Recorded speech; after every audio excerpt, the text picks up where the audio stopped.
भैया बैठ जाओ आराम से।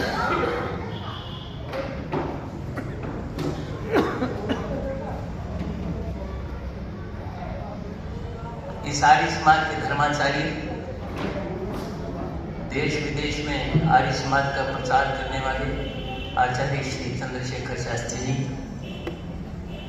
हमारे आदरणीय और आर्य केंद्रीय सभा में उप प्रधान के रूप में मेरा सहयोग करने वाले समादरणीय भाई हीरालाल जी चावला,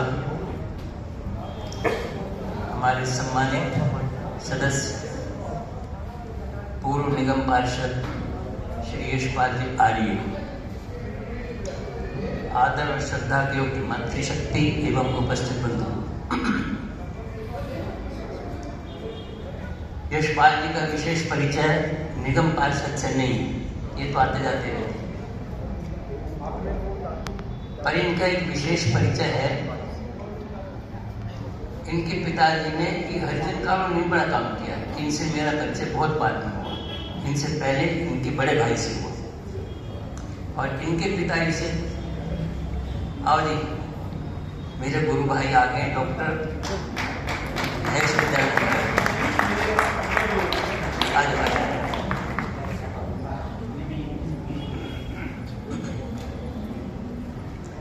सामने कैसे देखूंगा कैसे वहां बैठा।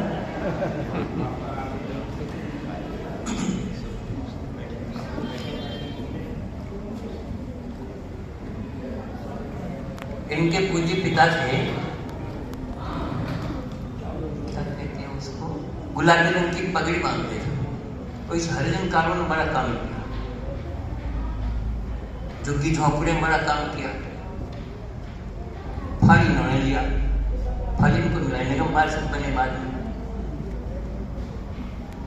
अभी अभी आपके सामने आए मेरे गुरु भाई विनम्रता की प्रतिमूर्ति डॉक्टर महेश विद्यालंकार जी,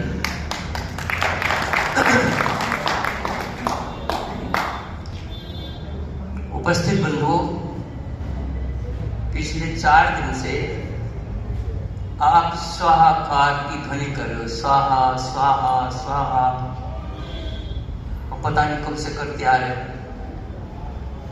जो घर में प्रतिदिन यज्ञ करते हैं या आर्य समाज में आकर साप्ताहिक यज्ञ में सम्मिलित होते हैं, या मेरी बहनें माताएं 2 बार आकर सम्मिलित होती हैं, एक दिन उनका होता है, एक सार्वजनिक होता है,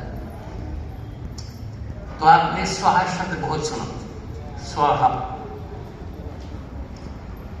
स्वाहा की परिभाषा देखना चाहो तो पंचमहायज्ञ विधि में देख लेना, वहां समझ में ना आए तो आचार्य चंद्रशेखर जी से पूछ लेना कि इसका मतलब क्या है, तो मैं परिभाषा में नहीं जाऊंगा। उसका मोटा सा मतलब है अपने को खपा देना। जैसे आपने सुना होगा, उसने सारी जिंदगी की स्वाहा कर दी, और हवन कुंड में थोड़ी जाती जगह था, चूल्हे में थोड़ी गया था, पर हम क्या शब्द बोलते हैं? स्वाहा। स्वाहा का मतलब होता है खपा देना। महर्षि दयानंद के अतिरिक्त उनके जो शिष्य प्रशिष्य हुए उन्होंने अपना जीवन खपाया और आर्य समाज को और देश को और समाज को और विश्व को एक नई गति दी। उनमें एक मेरे सामने दिखाई दे रहा है स्वामी श्रद्धानंद महाराज, एक ऐसा व्यक्ति जो ऐबों की खान है, गंदी भाषा में कहते जो नाली का कीड़ा है, बिल्कुल गंदा है, शराबी, मांसाहारी, व्यभिचारी, जुआरी, पता नहीं क्या क्या उल्टे काम कर रहे थे। जीवन के अंदर कैसा परिवर्तन आया? एक ऐसा परिवर्तन आया कि मन में संकल्प कर लिया, मेरे गुरु ने मेरे जीवन के अंदर परिवर्तन किया है, अब उसके बाद मैं एक ऐसा परिवर्तन करूं जो पूरे विश्व के अंदर छा जाए। गुरुकुल की स्थापना की 1902 में गुरुकुल कामिनी की स्थापना हुई। उससे पहले स्थापना कैसे करें, संगठन के लिए रुपए की आवश्यकता है। पर एक बात ध्यान रखना, हमारे जितने महान पुरुष हुए ना, कोई सा भिखमंगा नहीं था, कोई भिखारी नहीं था, बड़े पैसे वाले थे। उस बात को बहुत कम बोला जाता है। स्वामी श्रद्धांजलि महाराज के 4 साले थे, 4 पत्नी के भाई। तो एक का तो पता नहीं चला, पर 3 की बात है।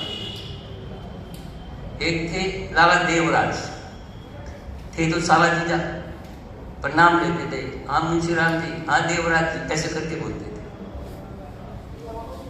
क्योंकि वो बड़े थे तीनों के तीनों, उनकी बहन छोटी थी। तो कल मैंने थोड़ी सी चर्चा की थी, ईसा ईसा बोल तेरा क्या लगे है मोल, ईसा तेरा राम रमैया, ईसा तेरा कृष्ण कन्हैया। और साथ में ये भी बताया था इसको लिखने वाला कौन था। अपने देश का, अपने समाज का, अपनी सभ्यता का, अपनी संस्कृति का नाश करने वाले दूसरे नहीं। मुसलमानों और ईसाइयों पर आरोप मत लगाओ, हमारे घर में ही इस घर को आग लग गई, घर के चिराग से। इन पंक्तियों को लिखने वाले थे जय जगदीश हरे का जो लेखक है, पंडित श्रद्धाराम फिलौरी।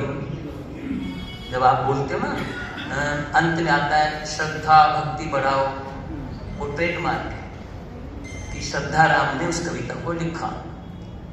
उनको जो पैसा दे दे उसकी वजह से होता है ना, वो शेर पढ़ने वाले, कोई पढ़वा लो, आर्य समाज बुला लो, सनातनी बुलवा लो, जैन बुला लो, वो भी लो। तो पैसे के पीर उन्होंने लिखा था ये। पर एक तरह से हमारे लिए बहुत अच्छा हुआ।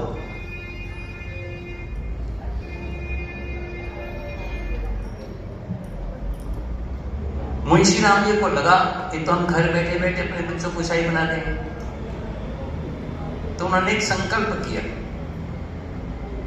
कि हम एक कन्या पाठशाला खोलते हैं, क्योंकि उन दिनों लड़कियों को पढ़ाना अपराध माना जाता था। अपराध मानने वाले भी वही हमारे घर के, बाहर वाले नहीं थे। ईसाइयों का तो स्कूल खुला हुआ था, हमारे कहाँ है? नालता था स्त्री शूद्र नाथीताम, लड़कियां नहीं पढ़ सकती, शूद्र नहीं पढ़ सकते। ये तो देव दयान की कृपा हुई है कि सबके रास्ते खुल गए। तो उस समय उन्होंने अपने सारे देवराज से कहा ये स्कूल को शुरू करना है, भाई इसको रख दो, बहन जी इनको बोलो ये रख जाए, ये बाद में देख लो। रख दीजिए। कन्या पाठशाला की स्थापना हुई जालंधर में, और कालांतर में कन्या महाविद्यालय जालंधर के नाम से प्रसिद्ध हुआ। उसकी नींव में लाला देवराज थे। दूसरे उनके पत्नी के भाई थे बैरिस्टर भगत राम। भगत राम का इतना दबदबा था, इतना दबदबा था कि उस इलाके के जाट आपस में लड़ते थे ना, तो कोई मना नहीं आता, भाई आपस में क्यों लड़ते हो, कोई बात नहीं, भगत राम को वकील कर देंगे। भगत राम को वकील करने का मतलब हमको विजय प्राप्त हो गई, इतना बड़ा सम्मान था उनका, इतनी बड़ी योग्यता थी। और तीसरे थे लाला हंसराज, वो उस समय पार्लियामेंट के मेंबर थे। उसका नाम था उस समय सेंट्रल असेंबली, जिसमें भगत सिंह ने बम फेंका था। ये 3 व्यक्ति ऐसे। और लाला शालिग्राम इतना संपन्न व्यक्ति, आधा जालंधर उन्हीं का ही था, पैसे की कोई कमी नहीं, खूब संपन्न ससुराल, पिता पुलिस इंस्पेक्टर है, वहां भी कोई कमी नहीं। पर फिर भी वो झोली फैला के चले, नहीं ऐसे नहीं हुआ। इसमें मैंने सबको भागीदार बनाना है, सबको पता चले मैं क्या करने जा रहा हूं। और जिन विद्यार्थियों को मैं पढ़ाऊंगा उनको पता चले कि हमारे ऊपर समाज का कितना बड़ा ऋण है। प्रतिज्ञा करते चले 30,000 रुपये इकट्ठा करूंगा तब वापस रहूंगा, नहीं तो आऊंगा ही। और अपना बोरिया बिस्तर उठाया और आर्य समाज में अपना बिस्तर लगा दिया। संकल्प के अंदर बहुत बड़ी शक्ति होती है, बस इच्छा शक्ति होनी चाहिए, परिश्रम करो, सफलता मिल जाती है। जालंधर से चले महाराष्ट्र लातूर तक, लातूर महाराष्ट्र में 30 की जगह 40,000 मिल गया, 2 बच्चे मिल गए। लाहौर के अंदर उनकी शोभा यात्रा निकाली गई। अब गुरुकुल कहां स्थापित करें, पैसा तो मिल गया। फिर उनके दिमाग में एक वाक्य आया, गिरिनाम संगमे च नदीनाम धिया विप्रो जायेता।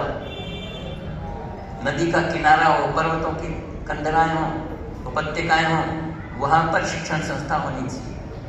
जगह ढूंढी तो भगवान की कृपा हुई। एक मुंशी अमन सिंह थे, कामिनी नाम का गांव, उन्होंने अपनी जमीन दे दी, जहां गुरुकुल खोल लो। प्राचीन और गुरुकुल खुल गया और इतना बढ़िया गुरुकुल खुला, इतना बढ़िया गुरुकुल खुला। अंग्रेज सरकार के बड़े बड़े अधिकारी आए, हाथ जोड़े, क्या हमसे अनुदान ले लो, 1 रुपया साल का, 1 लाख रुपया साल का। उस जमाने की बात देखिए जरा।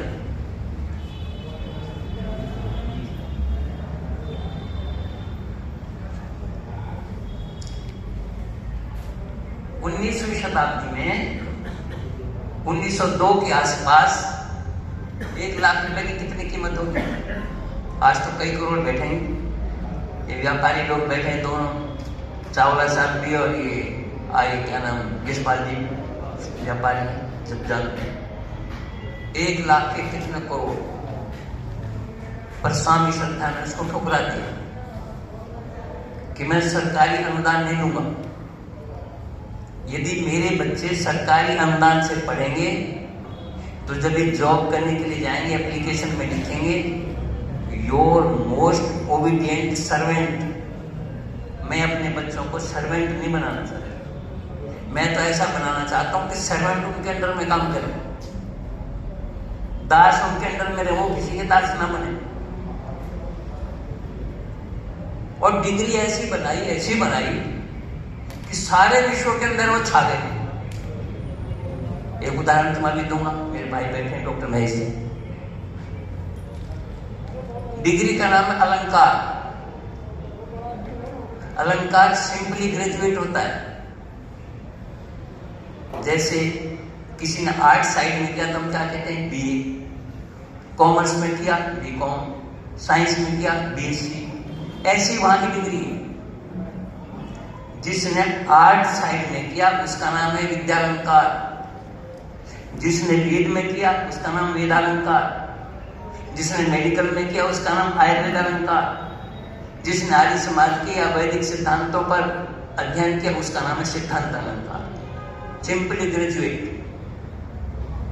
ग्रेजुएशन के बाद 2 साल एमए में लगते हैं, 3 साल पीएचडी में लगते हैं, लगभग इतना टाइम डिग्री में भी लगता है। इतना होने के बावजूद क्या लिखते हैं, डॉक्टर महेश विद्यालंकार। आज तक आपने किसी को सुना है doctor so and so BA? किसी ने सुना है?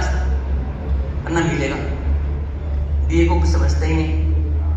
पर अलंकार की डिग्री का इतना सम्मान है कि पूरे विश्व पटल पर छा गए। एक आर्य समाज के जाने माने विद्वान हुए, गुरुकुल कांगड़ी के चांसलर भी रहे, आर्य समाज को इतिहास लिखा, डॉक्टर सत्यकेतु विद्यालंकार। सिंपली ग्रेजुएट है। वो पेरिस में गए तो किसी ने कुछ कह दिया, छड़ा खाने की आदत होती है, क्या होती है विद्यालंकार। तो उन्हें कहते हैं विद्यालंकार को होता है पूरे पेरिस को चैलेंज करता हूँ, तो मैं कुछ नहीं आता। और उन्होंने जैसे गांव में वो